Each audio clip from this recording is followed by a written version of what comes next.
In this video, we will have a look at the second operation with regards to a linked list, that is traversing a linked list. So I told you earlier, if you had looked at the previous video, traversing a linked list means going through every node in the linked list.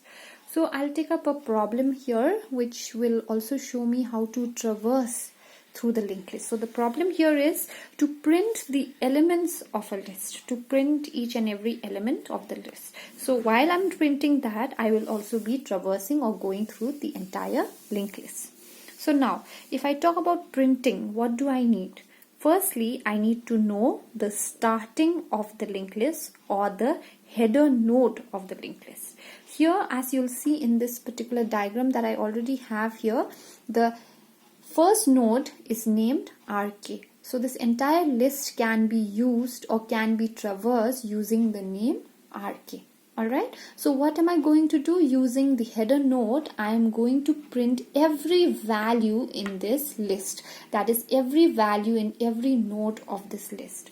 So how would I do that? Firstly, get hold of the starting node. Alright, so here let RK, okay, be the header node. Alright, so let RK be the header node.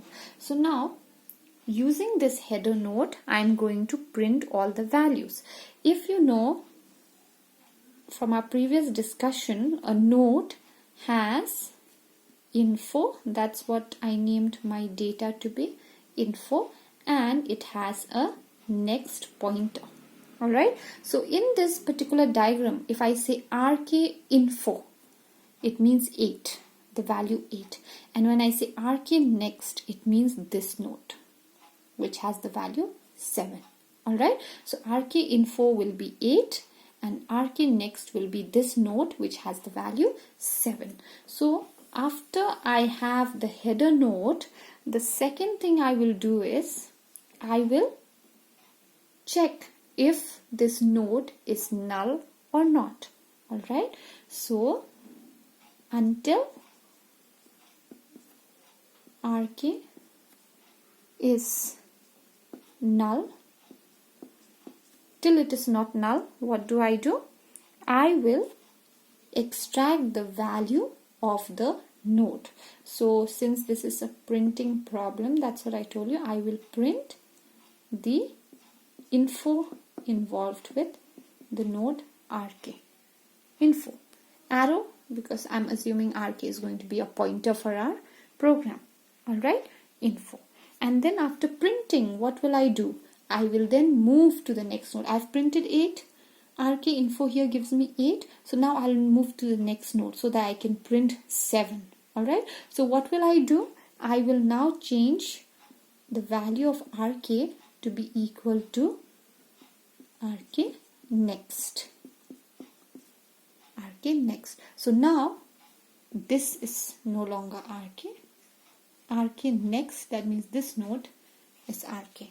Alright, so then if I print RK info, now I'll print 7 and then again RK next will become RK. Alright, then I'll print 1 and then RK next will become RK and then I will print 4. Alright, and then RK next will become RK. So null. Now when I check, RK is null, so I will stop printing. So that's how I've successfully traversed through every node of this linked list and printed the value there. Alright, okay, so if I was writing a program here, I will write a small function here to traverse. So let's say traverse, void traverse, because I don't have to return anything, and I would take in the starting node. So let's say the starting node here, the name of the starting node is P. Okay, name of the starting node is P. So what will I do here? So I will print. So before printing, I will check whether the node is null or not. That means I've reached the end of the list or not. So while P is not equal to null, what will I do? I will print, okay, I will print %d, because my value is an integer, p info. Alright, so that's what I will print. And then I will change the pointer. So now p is actually p next. Close of while loop, closing of the function traverse. Okay, so exactly what we had seen here, I have coded it here. Alright, so p is not null. Okay, the list is not null. What am I doing? I'm checking. I'm checking, is it not null? If it's not null, I'm printing the info. Alright, so that particular node info. Alright, and then I change the node to the next node. Right, so p is equal to p next. So if this was p in the beginning, now p next is this. So this becomes p. Alright, and then p next is this. So for the next example, this becomes p. So that way, I traverse the entire list and successfully print the value in the linked list. So that was all with traversing a linked list. In the next video, we will look at how to insert values into an existing list.